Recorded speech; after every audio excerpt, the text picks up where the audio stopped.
Here is a rundown of all of the books that I got through in May. There were 9 books. 9, I tell you, in total. I'm shocked, you're shocked. How did I manage so many? Well, it definitely wasn't performance-enhancing drugs. It was a truly brilliant reading month with several 5-star books in there. This pile, as ever, is illustrative only because there was only 3 hard copies that I read. The rest were ARCs or digital and a couple of audiobooks in there. So let me talk you through them. I'm going to drop this.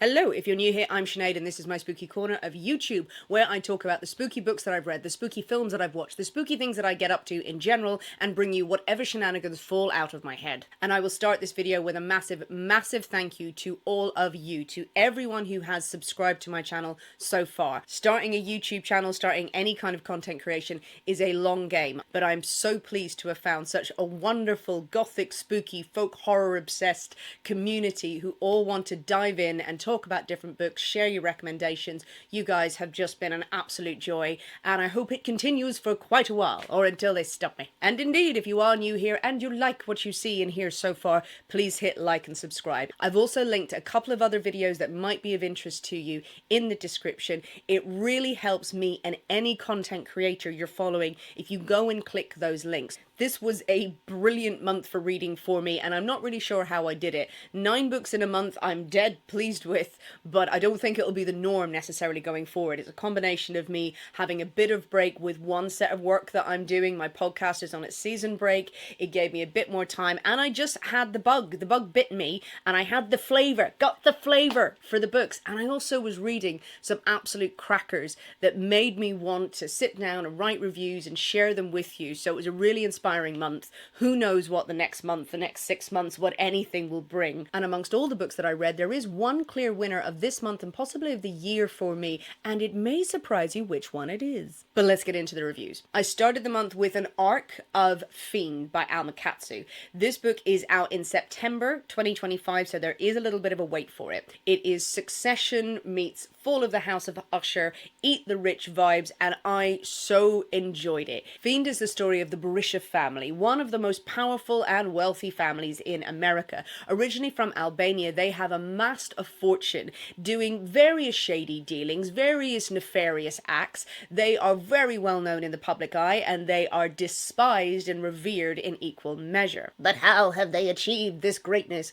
Could it be that a demon is helping them? There have been rumors for years that the Berisha family is cursed to be stalked by a demon, but is the curse actually something of a gift? This book follows the inner workings of the Berisha family and the 3 children who stand to inherit the empire when their father passes. The father very cold, very precise, very cruel in many respects, and at least 2 of his children are lined up to take over from him. One of his daughters is more of a rebel and has no interest in dirtying her hands with the blood money that they have raised. It is absolutely channeling the vibes of Succession, the brilliant TV series of the patriarch of this hugely powerful family, the children who are trying to prove their worth and questioning whether or not they should be involved in this empire that has been created that does questionable things. What is it to be a member of this family? What do you do to sort of get your father's attention and also affection? And it's also got those Fall of the House of Usher vibes. Again, the TV series rather than the Edgar Allan Poe book. The horrors of what people are willing to do to achieve fame, to achieve fortune, to be powerful, and the repercussions that will come when you dabble in those sorts of areas. If you dance with the devil, then he's going to come and want paying. Fiend feels like a very colourful book in that the characters in them, when we meet them, they're all quite colourful. They are more two-dimensional. They're slightly over the top. Are they greatly drawn out and incredibly well-developed people with huge character arcs? No, not really. But this is such an enjoyable, slightly schlocky read, and I got so much joy out of it. And that's not to say it's a comedic book either. It just felt very indulgent and enjoyable. All of those eat the rich vibes that are going around in various TV shows, various books at the moment. This one hit the mark in a short, sharp stab of Succession style horror, and I was there for it. It's out in September. Check it out. It's made me want to go and dive into Alma Katsu's other work because I had no idea of their writing style before this. I knew that they dabbled, that they did very well in historical fiction. Given the enjoyment I got out of Fiend, I'm quite now hopeful to go and read The Hunger. by the same author, which is all about the Donner Party, the true story of the Donner Party that got a little bitey and dinnery with some people. If you have a recommendation for an Alma Katsu book that I should get on my list, let me know. I also needed a good audiobook to start the month, and I bit the bullet and dove into my first Joe Hill book, Heart-Shaped Box. This is one I want to get into because it left me with many thoughts, and for that reason I'm very glad I read it. This is a book that has been repeatedly recommended to me, and it does appear on many lists of the scariest book of all time. It's not necessarily number one, but I've seen it in many top 20, even some top 10 lists of the scariest books ever written, along with Joe Hill's father, Stephen King. Let's acknowledge, yes, I know that Joe Hill is Stephen King's son. It's funny how many people, even on TikTok, when I was saying, don't mention it, still fill the comments with, do you know he's Stephen King's son? Do you know he's Stephen King's son? I don't know. People may have theories about this that I am not privy to. Feel free, let rip in the comments if you want to. But the book itself, Heart-Shaped Box, if you are looking for truly disturbing, unsettling horror that is going to mess you up a bit, that is going to leave you shaken and disturbed to your core, Heart-Shaped Box is going to do it. This is a very good horror book. Joe Hill is a very good storyteller. I like this book and I'm glad that I read it. Do I think it's the scariest book that I've ever read? No. But I can very much appreciate it for what it is, while I have notes. Heart-Shaped Box is the story of an aging rock star, Jude, who has had great success in his life. Now he is sort of living alone in relative obscurity, has had a string of girlfriends and non-committal relationships, but one of his big things is that he likes to buy cursed and strange haunted objects from the internet. And one day someone gets in touch with him and says, would you like to buy a ghost? And Jude goes, okay. First rule of a horror book, don't buy ghosts on the internet. Jude takes possession of a dead man's suit that the sellers insist is possessed with the man's ghost. And they be right. Jude immediately starts experiencing hauntings in his house, as does his now girlfriend Georgia and his assistant Danny. Jude also owns 2 dogs in this book, and that is a massive trigger warning. You need to prepare yourself for this if you're going into the book. Thinking that the haunted suit possibly wasn't a good idea, Jude gets back in touch with the sellers, but he finds out the sellers are connected to him and one of his former girlfriends. They believe that Jude is responsible for one of his former lovers having taken their own life, and they have sent the ghost to torment him. This begins an incredibly tense, incredibly thrilling, and multi-layered story of how Jude is going to deal with this ghost that is tormenting him, but also uncover the true story of what happened to his former lover, what is the real story of the ghost, and what he needs to do to grow as a human being and to rid himself of his own demons. The content matter in this book is disturbing. You are dealing with a ghost that is relentlessly stalking Jude and the people around him. The figure of the suit as it starts to appear and the ghost within it in the shadows around his house. The ghost also has a voice that projects through radio waves, can come through on the phone. It is sort of ever present and just insidious in all manner of ways, no matter where Jude goes. And the people closest to him, as I said, they suffer terrible torment as the ghost tries to get to Jude through the people he loves. So it is relentlessly bleak and upsetting. There are so many upsetting scenes in this book that are gently referenced, but the images of them will never leave your head. Some of the things that are in his possession, I'm not going to say them on camera because it would kind of spoil some of the plot as well. But they're horrible. They're horrible. And hearing the descriptions of them repeatedly in this book really left a sour taste in my mouth. Also, the way that his girlfriend Georgia is targeted by the ghost, and also Jude gives all of his girlfriends the names of the states or the areas where he's met them. Lovely. Georgia is tormented in one scene, which is incredibly graphic, incredibly upsetting, but the story is compelling and it doesn't let up really from page 1. I think this is more of a dark thriller almost, even though there's a haunting absolutely all the way through it. I found this in the same sort of realm that I would treat Karen Slaughter, if that's a good comparison. I've read Karen Slaughter books. They are great thrillers, but oh my god, you need a strong stomach. You need multiple trigger warnings to go into a Karen Slaughter book. And I felt this same way with Heart-Shaped Box, and I think it was a very good story. Jude does get a good character arc. He is a rounded character. I had real doubts at the start, but the journey that he goes on, the story of his former girlfriend, the story of her family, of everything that happens, does get unfolded really nicely at a good pace. That's not to say that I didn't have notes with this book. Yes, this book was written in 2007, nearly 20 years ago. We have moved on a great deal from then, thankfully. I think that the tone of this book in places was very judgmental towards women. The way that Jude treats his girlfriends is part of his character arc, that he has to grow from being this overgrown child and being non-committal and being a moody, grumpy guy. That being said, there was some questionable language and questionable scenes and questionable references through this book that felt judgmental. There were also references to victims of abuse that I did not like, without going into detail. That is actually quite upsetting and part of the disturbance factor of the book. But yes, there are references in there that the character Jude makes, his sort of judgment of girls who have been victims of terrible, terrible incidents. And he sort of makes these sweeping statements that are never addressed, that are never picked up on. It's sort of swept under the carpet, and that did not sit right with me. There were moments of eye-rolling with this kind of like, oh, manic pixie dream girl portrayal of some of the women, and there were also points of like, no, come on. There is a level of judgment here, and it's naive at best, thoughtless at worst. With all of that in mind, I think I still would recommend Heart-Shaped Box if you like your books disturbingly scary. And some people do. Some people absolutely love it, and I have no judgment whatsoever if you like your books to absolutely mess you up, to leave you wrecked. Because Heart-Shaped Box will go on the way to doing it, and it's done pretty well. It is executed nicely. I have read some books, some popular books that are the most disturbing and messed up things, and they are just torture porn. You know, I'm like, no, nothing. I learned nothing from this book. Nothing was to be gained other than feeling disgusted at the end of it. Heart-Shaped Box is not like that, in my opinion. Do I want to read any more Joe Hill books? I'm not sure.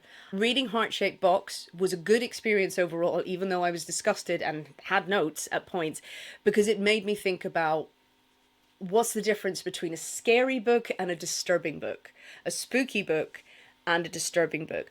Do we need to be disturbed to be scared? Some people feel that all scares should have a level of disturbance, but how do you distinct between them? Because I think maybe some people out there, some people will be watching this video thinking, no, I don't like disturbing books, but I like scary books. And I'm one of those. And then it made me kind of think, well, what do I mean? What do I mean? What's the difference? There is a difference in my head, and then I was trying to articulate it. I always think disturbing books tackle the horror of what human beings are capable of. They are disturbing because they attack something in the core, in the subconscious, that says this is possible.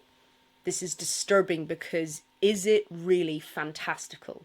Is it as spooky and as removed from us from a ghost? A ghost, we are told from when we were younger, is not real, can't hurt us. That's stupid, that's crazy. Talk about a ghost, that's crazy. Disturbing stories and books, I think, are sometimes more rooted in reality. That is a very quick summary. That was the thoughts that came into my head, but I would love to know people's thoughts about that. Your thoughts on disturbing books versus scary books, and do you love a disturbing book? Do you love a disturbing film? They're out there. Some people find them incredibly cathartic. That is true, and I would never take that away from someone, because there are lots of people who go, oh God, I hate disturbing books. How can you like that? You don't know what people have gone through and where they find their comfort and their release and their relief, and it's very, very strange, complicated conversation. One I would love to go into further, so maybe it's a future video. That's Heart-Shaped Box. Whew. When I finished Heart-Shaped Box, I needed another audiobook, and I chose Bat Eater and Other Names for Cora Zeng by Kylie Lee Baker. This was a 5-star read for me. This is another hyped horror book. This is one that a lot of people have been talking about, and I think it is absolutely worth the hype. Set during the COVID-19 pandemic, this is the story of Cora Zeng. At the beginning of the book, Cora witnesses the horrific murder of her sister when she is pushed in front of a moving subway train. The assailant, who is never identified and is masked, utters the words "Bat Eater" as he pushes her. Cora is left reeling from the loss of her sister and also the loss of her family, as her mother and her father have separated. She has not lived with them for a while. She stayed with her sister, but has sort of been handed off to various family members and step siblings and step parents over her life, with no one really wanting to take responsibility or to truly love her. apart from her sister. In the months after her sister's death, Cora has now gotten a job as a crime scene cleaner. Cora, who is Chinese American, has been hired by a private agency that also employs other Chinese Americans of her age, and they go and clean up after murder scenes. It's a perfect job for Cora, who also has OCD. And I love that profession for her in a book. I've not seen that many times where it's a private firm. They're not linked to the police. They are sent in after a crime scene has been examined and everyone's done something, going, well, okay, clean up all the brains and the gore. But while working at these crime scenes, Cora notices some patterns between them, noticeably the presence of dead bats. Cora makes this discovery as the Festival of the Hungry Ghost approaches. This is a festival in Chinese culture where the dead return, and a series of rituals are carried out by their loved ones, by their living loved ones, to pay homage to them and also keep them fed so that the ghosts won't linger. There are far better explanations of that festival. Please do go and look it up. And wouldn't you just know it, it seems that a hungry ghost has got its sights set on Cora. Cora has to confront the fact that she may be being haunted while also dealing with what she has discovered at the crime scenes, while also dealing with the horrific racism that is taking place during the COVID-19 pandemic. That is as much of the synopsis of the book that is out there, and that's as much as I got before I went into it. There is a huge amount going on in this book, and it makes for an incredibly rich, enjoyable, funny, horrifying, creepy, bizarre reading experience. It really was such an enjoyable book. Cora being at the center, you've got various themes of the murder of her sister, who killed her sister, her trying to find out what is happening in these crime scenes all around, her emerging friendship with her two colleagues who are very supportive of her, and when she starts inferring that she might be being haunted, they believe her. They support her, which is so refreshing to see in a horror book where people aren't going, you crazy. They're like, no, we're into it. You've got the backdrop of the pandemic. It's not the be-all and end-all of the story. It's not a pandemic horror book. It's a very good backdrop for what takes place. You have the Hungry Ghost Festival. You have all of this exploration of Chinese culture, learning about the Hungry Ghost Festival. The ghost itself that stalks Cora is chilling. The way it is described and laid out on the page, I had shivers. I had shivers of joy, because it has been a while since I have read a book that had such a beautifully realized ghost that I could see it. There's moments of like the fingers reaching around the doorway. A trope that's been used, or a trick that's been used or written about loads of times in books, but it felt so real and so well done in this book. You've got someone suffering from OCD and trying to make sense of the world during the pandemic, and you also have this ongoing, horrific, incidental, almost everyday racism against Chinese people because of the pandemic. These references to Bat Eater, people assaulted on the street, words that are said to them, actions that are taken, how people just glossed over it. Just glossed over what was happening to so many people. With all of those themes in the book, there were points that I was worried the book was trying to take on too much. There were almost too many layers in it, and occasionally there were scenes that I felt were very well done, but they sort of got lost. There was the odd thread. I was like, have we definitely resolved that? Do we know what happened? I personally felt that this held together very well to make a very entertaining horror story. It is a book that never feels like it's reaching for poignancy. It delivers entertainment and a very good social commentary at the same time. Very enjoyable. At this stage in the month, I was reading my ARCs and I had gotten some hard copies, but I had keyed up another audiobook because I felt it was time to try another psychological thriller. I've sometimes had success with this genre in the past. I really like listening to them on audio because I like to be distracted while doing tasks, while doing the things that I have been procrastinating about around the house, or going on my walks, or going for a run. I think a good thriller, a good page turner, the schlockier the better, and the more heightened the better. That will work for me. But I have been desperately disappointed by a few psychological thrillers that I've listened to lately. I thought I'd give it another go. I'd heard very good things about Tell Me What You Did, and I shouldn't have bothered. This book was not for me. I'm going to get through it quickly and it'll be a little bit ranty. The story of a young woman who has a podcast where she gets criminals to call in and confess their crimes. Now, why on earth would you have such a strange podcast out there? Compelling listen though I'm sure it would be. Well, the host Poe has a secret. Years before, her mother was murdered, and it has led to her having a bizarre fascination with all manner of criminals. But then one day someone contacts the show and reveals that they killed her mother. Poe is far more disturbed by this call than you might naturally think, because it seems Poe has another secret. She sought out her mother's killer and killed him. Everything I've told you there is on the back of the book, and that's what I read before I downloaded this story. That's it. That's it. We know all of that from the start, and then it is one long, weak hook of dragging you along through this story, going, ooh, is that the killer? Did she actually kill the right person? Is this killer going to get her? The book is told in the present and flash forward. You have got a dual timeline in it, so you know that Poe does end up doing an interview with this person who's called in, and that person has someone hostage in order to make her do this interview. So there's a little bit of peril there. Who they got captured, what's happening to them. But really, that's it. There were no other big twists and turns. In my opinion, this was another example of a book that says it's a psychological thriller. And their idea of a psychological thriller is having the main protagonist constantly questioning what's going on. That we're hearing their internal monologue and them wondering what's happening. And I'm really stressed by this situation and I don't know what to do. That, in my opinion, is not a psychological thriller. That is someone just thinking their thoughts out loud. It's not challenging. It's not getting into the psyche and messing with their head. It's this sort of lazy, I'll say it, I feel, attempt at kind of making you feel like, oh my God, what would it be like if we were in this situation? It's like, it gets repetitive and boring. And it might work if you really cared about the characters. But honestly, Poe, our protagonist, our heroine, why did she start that podcast?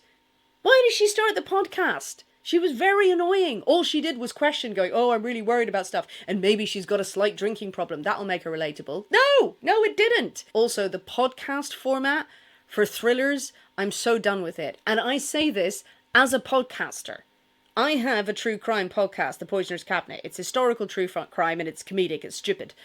But how many more thrillers are we going to be delivered that are, it's told in podcast format? Listen for the Lie worked. If you want a good thriller with a podcast format, loved Listen for the Lie. That was great. Go get that. None of This Is True, Lisa Jewell. The only book of hers that I have really loved, None of This Is True, really works. I have listened to a slew of others and every one of them has been disappointing. I feel like they go, just put in podcast there. Should we put in a plot? Nah, podcast takes care of it. As you can tell, it wasn't for me, this book. It wasn't for me. Others have really enjoyed it. It's not for me, and it really made me go, no, I'm done with psychological thrillers for quite a while now. I'm not going to attempt any of the new ones that are sitting on my wish list on Audible. But I beg anyone who has got a really great recommendation, let me know. So that gone. The next book I read was my hard copy of Dangerous by S.E. Fox. Now, I did reference this back in April. That's when I started the book, but I managed to keep reading it into May. This book is a maybe for me. It is good, but it wasn't quite for me. The setup of Dangerous is, it's a Lord Byron mystery. It's a fictionalized account of his time living in Venice. Lord Byron being the great poet, the great writer, the gorgeous, roguish, beautiful man. It was quite an interesting character in real life. There's a lot of issues there, but we're going with the romanticized, flawed version of him in this book. But while he's staying in Venice, a couple of murders occur, and is Byron going to be implicated? But at the same time, a book, The Vampire, has been published under Byron's name and is causing quite a stir, even though Byron had nothing to do with it. So Byron is forced to play detective to find out what has happened to two women who have lost their lives on the streets of Venice, and why people are trying to implicate him in different works of fiction and different plots around the city. There is a very good story at the heart of Dangerous, I feel. If you pick apart the main plot points from beginning to end, it is a good story, and that synopsis itself is so compelling and it really attracted me to the book. It is also written in a very particular style, with a lot of historical detail in there, and in a very particular tone that I think is trying to invoke a little bit of Lord Byron and the writers of the time, and I don't feel the two melded together when you have a setup of a compelling murder mystery, but with this slightly laborious, I will say, I personally found the writing style rich in detail, but it didn't pull the plot along. And I found myself getting bored at points. I admired the writer's talent for the historical detail that was in there, but it didn't feel like they had quite grasped the tension needed for a murder mystery. I felt this book had been sold as a juicy Byron murder mystery, and I just didn't get that indulgent, pacey story I was looking for. If you are a historical fiction fan, I would encourage people to pick up a copy of it, get a sample of it, see if it's for you, because there was a lot to admire in this book. So not one that worked for me, but do check it out. This is a midway check-in to remind you to like this video, and also when you are out walking in nature, in the woods, in your local graveyard, leave something shiny for the crows that I have sent to follow you and to watch over you. They're there. Doing this wrap-up has made me realise that reading 9 books in a month and then trying to talk about them at length is insane. But I hope you're enjoying it. The next hard copy I tackled is a big one that is doing the rounds, one that many people have put at the top of their list of horror books for 2025. Is it worth the hype? When the Wolf Comes Home by Nat Cassidy. Yes.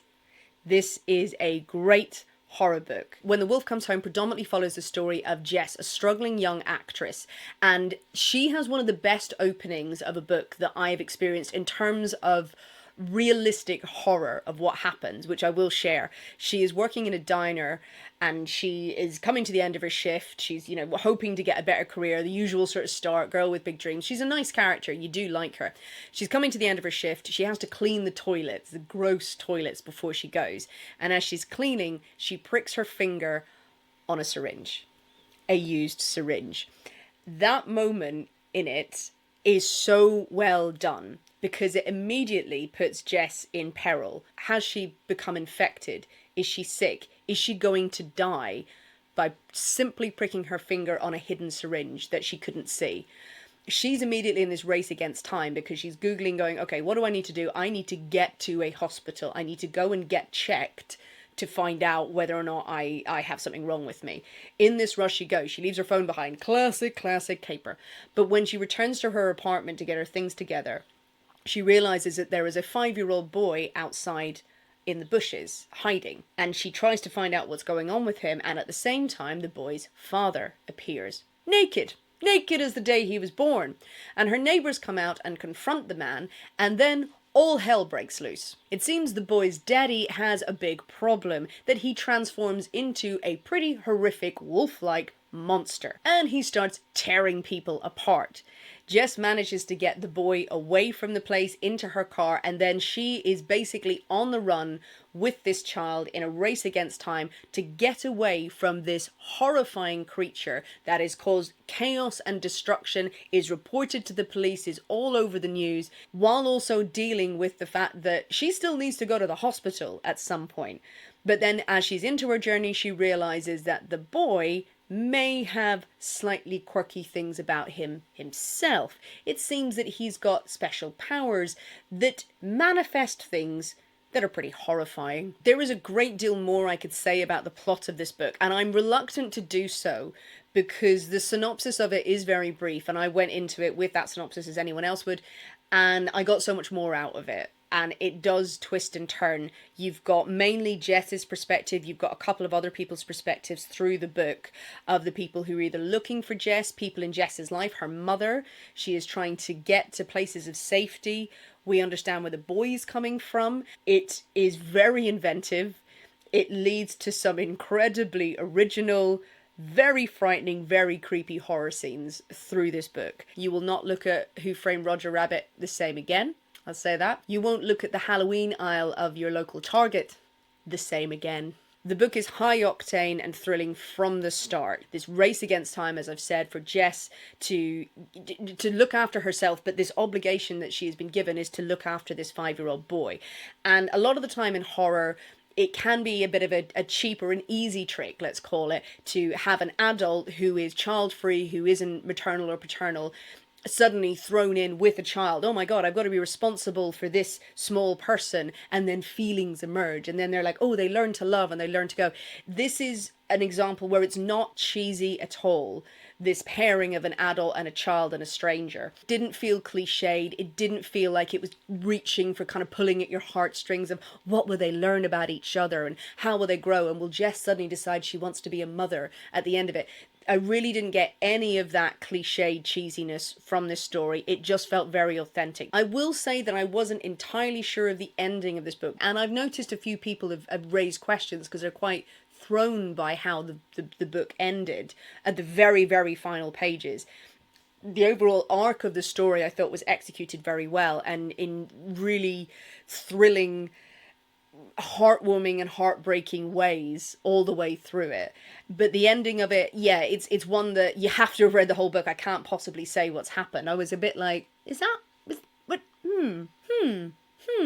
thinker. It's a thinker. But in terms of entertaining, bombastic, original horror, this absolutely ticked the box. I referenced this book on a short review, and over on TikTok, it was my what the fuck did I just read book of the month. It is The Library at Hellebore by Cassandra Cora. This is absolutely batshit crazy. I would recommend people read it when it comes out in July. I still don't know what went on, but I know that I enjoyed it, and also what The Library at Hellebore is being described as dark academia meets horror. It is the story of the Hellebore Institute, where we have our protagonist, Alessa. In this universe, magic is real, but some people possess magic powers, magic talents, magic skills that are destructive, that are incredibly destructive, and that they can cause murders, they can cause Ragnaroks, they can eviscerate people, they can be used as weapons, or they are uncontrollable in themselves. And the Institute of Hellebore is where people are sent, mainly they're kidnapped and put there, so that they can learn how to use their skills and to hone them into perfection. But it's not a very nice place. In the very opening pages of this book, you are met with a huge amount of gore and body horror, and also the understanding that things aren't going well at the Institute. On graduation day, it appears that the faculty, that is made up of strange monsters and creatures and beings who claim to have the students' best interests at heart, are hungry, and they're going to eat everyone. This book has a very attractive dark academia setting. I will say the dark academia takes more of a back seat. You don't have a school system. You don't have a very detailed magic system. There are lessons and classes. The horror of what is happening at the Institute is the front runner here. The students are having to battle for their lives. They lock themselves into the library when it appears that the faculty is going to devour them. And they are fighting each other. They are fighting each other because they are given an ultimatum to sacrifice some so the others can live. So they're all kind of playing a bit of, okay, well, we'll draw straws and say, well, no, maybe actually we'll fight each other, or I'll cut your hand off, or I'll climb inside your body. If you've read Cassandra Cora's work before, you will know the way in which they write. It is poetic, it is lyrical. I describe it as turgid, but not in a bad way. It is dense and it is multiple layered, but Cassandra Cora is also writing about just gruesome things that are happening with great sarcasm. The characters in the book, Alessa, our protagonist, is incredibly sarcastic, has a very much fuck you energy to everyone, while dealing with her own inner demons. The book does jump around. It jumps around from the present to the past to bits of the future, and I will say that does make it confusing at points. I did struggle, because I was reading this on Kindle, to sort of keep up with where we are. There are lots of characters in there as well. Characters we're looking at in the library while they're battling for their lives, and then we're flashing back to incidents that take place in the same locations. So yes, there is a confusion factor in there. But what you get is this absolutely batshit story of dark academia with the darkest superheroes and horror that is taking place. When I did my original review, my short review, I said, and I stand by this, that it felt like walking through a 6-hour immersive theatre experience where you walk out and go, what? I think that was good. What happened? What happened? This is absolutely true. The author, Cassandra Cora, messaged me on Instagram and said that someone had sent them my review and they were really pleased with it, and they said that was what they were going for. They wanted it to feel like immersive theatre, and I wrote back and said, wow, thank you so much for messaging me, big fan. Yeah, I hope you didn't mind my review, but yeah, I felt like that because it was crazy. Apparently Cassandra Cora, many of their friends have links with Sleep No More, a part of Punch Drunk. So yeah, this is, if that helps you, then you know what you're getting into there. I can confidently say Library at Hellebore will not be for everyone. You could read the first couple of pages and you will know instantly if Cassandra Cora's style is for you. I liked the style and I liked the horror and how visceral it was in places. You've got to have a strong stomach, but there's also beautiful imagery through it. I do think this is worth reading, but it will, you can only judge for yourself. Good luck! Coming to the end of May, I started a couple of books that will be finished in June. One of them is The Reformatory. Another one I've picked up is Wayward. A lot of people have recommended. But the two I finished out the month with, one of them may be one of my top reads of 2025. I decided on a whim to download the audio and also the Kindle version of Carrion Crow by Heather Parry. I chose this book on a whim because it was described as gothic. The words body horror were used. This book had one of the most profound effects on me of any book that I've read so far in 2025. This book is gothic, it is grotesque, it is beautiful, and it is bleak in equal measure.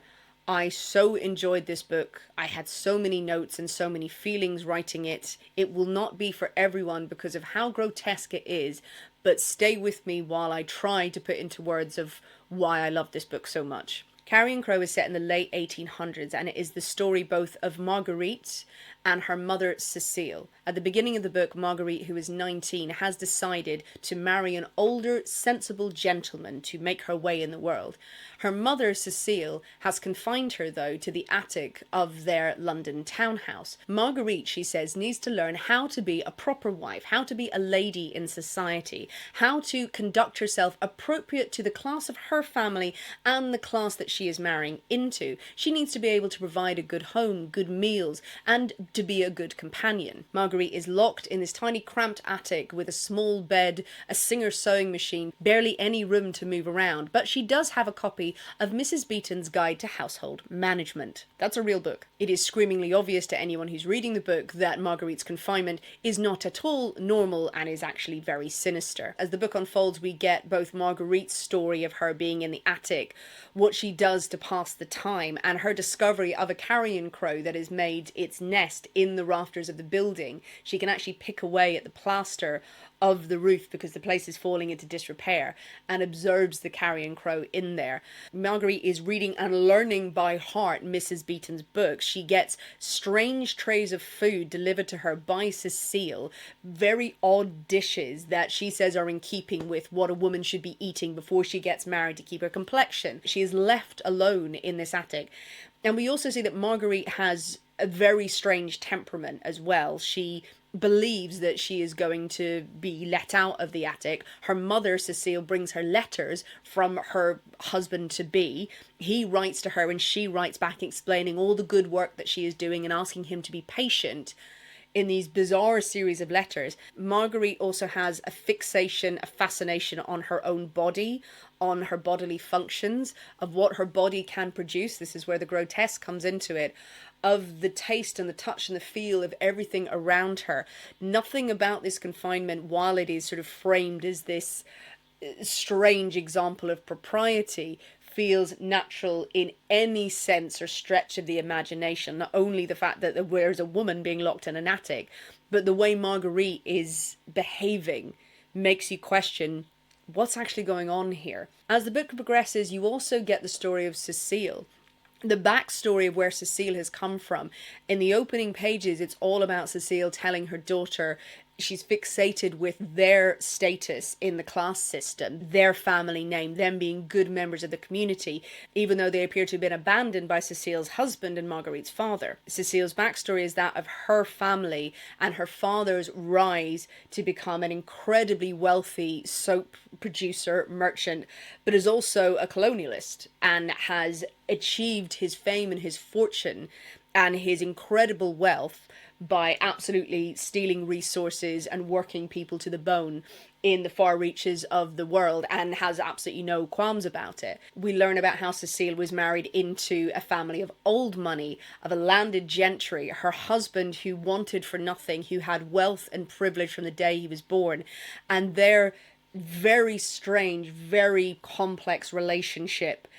All of this unfolding as we understand what is going on in the household and why Marguerite is in the attic and how long has she been in there. I'm almost certain that this book is based on the story, I kind of don't want to say the name of it because it would give away some bits of the plot, but it's based on a true story. It was a case that I know about, I'd read about recently. This is based on a true story. There's so many similarities to it. The word body horror is used a lot in book marketing these days, particularly with horror, and I use the word a lot. I must have said it plenty of times in reviews where you've got really gory stuff that is all about the body and the sort of, the horror of what is inside us and the horror of what we can produce. Body horror, though, is quite distinctive, and reading Carrion Crow made me go back to my books, to studying it, to reading definitions of body horror, because this book is gothic body horror through and through. It is utterly grotesque in parts.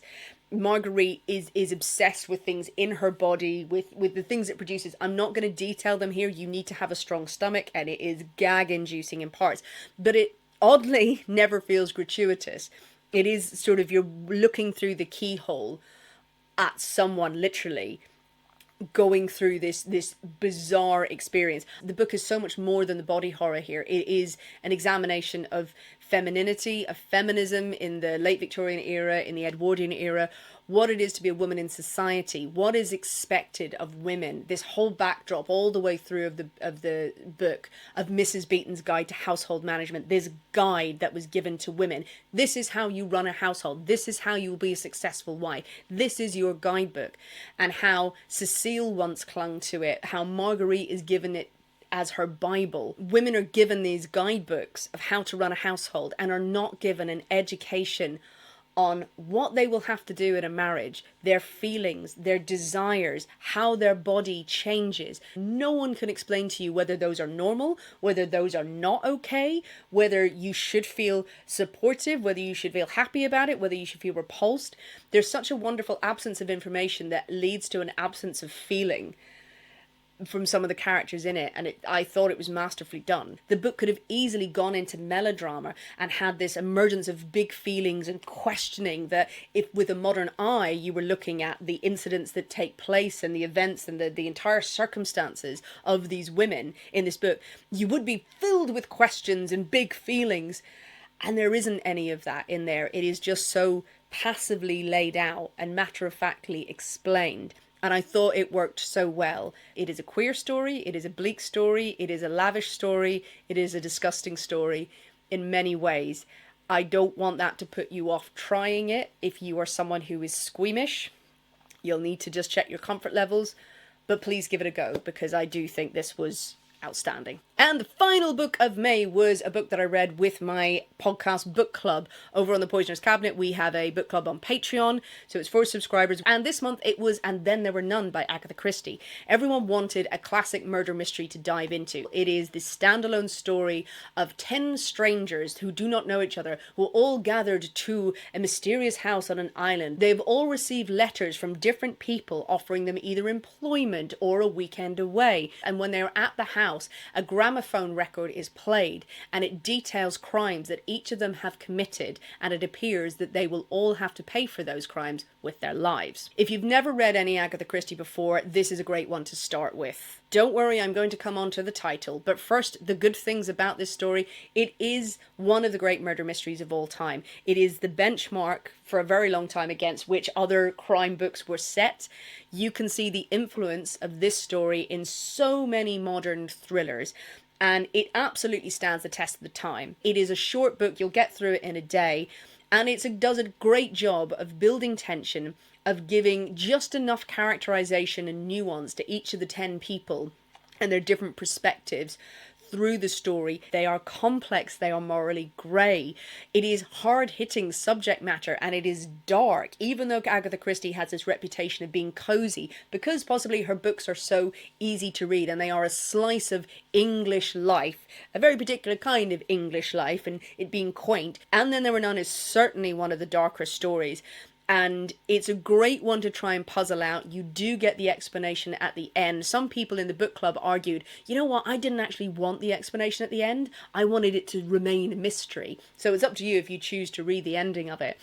but it's had a great adaptation on the BBC a few years ago, which was one of the best ones that they've done, I think. There have been numerous film adaptations of it, and as a murder mystery story, it is one of the greats, and it is very well executed and a very entertaining read. But I will say, you cannot talk about And Then There Were None without acknowledging what that book was called originally. If you don't already know, you may have to do some Googling after this, because there are words that I do not want to say. But the original title of this book was 10 Little N-Words. The backbone of And Then There Were None is a rhyme about 10 little soldiers. This is in the reprint. 10 little soldiers, and it is the death of each of these soldiers. There were 10 little soldiers, one of them da-da-da, and then there were 9, and then there were 8. Something happens to each of these soldiers in this little rhyme. And it wasn't soldiers in the original rhyme. It was a very bad word.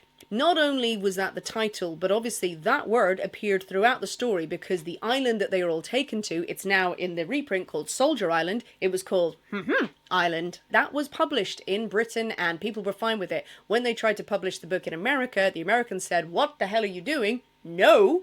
And they had to change the title. They changed the title to 10 Little Indians. And that was the title of that book for quite some time, until people went, could we not? Could we not? It is important to acknowledge the history of that book. It doesn't detract from the fact that it's a very entertaining story and it's very well constructed, but those words appeared in the original title, in the original content. Agatha Christie was fine with them, and so were a lot of people. Agatha Christie did hold racist views. That is a statement of fact. She was a great writer and she was very prejudiced. So there you go, dive into Christie with that knowledge just in the back of your head. There it is. There is my rattle through all of the books that I read in May. Yes, there were 9 of them. There were a lot of them, and there were some absolute gems in there. Ones that I could talk about for hours, I could go on and on about, and I have tried to keep it very short in here. If you have lasted to the end, thank you for sticking with me. I will be bringing out videos about my planned reads for June. I have got some collections coming up. I have got some musings about different books, different places that I want to take you. Please do leave a comment with what you read in May, what you enjoyed, and what you're hoping to get to for June. We've got Summerween coming up, if you celebrate such things, and also Slasher Summer isn't far away. Loves me a slasher, not gonna lie. Please like this video, save it, send it to a friend, and subscribe to my channel so I can keep bringing you more spooky book content. It would be great if you can also visit my description and click on some of the links to other videos that I have published. It would be really lovely to have your support. Stay spooky, bye-bye. It's like herding cats. There were 3 hard copies. There were... what? Don't know what I'm doing here. Just checking that's working. Hydrate, people, it's important. Absolute buckets here. Jesus, can you see that? We're nearly there. This may have been going on for 6 years.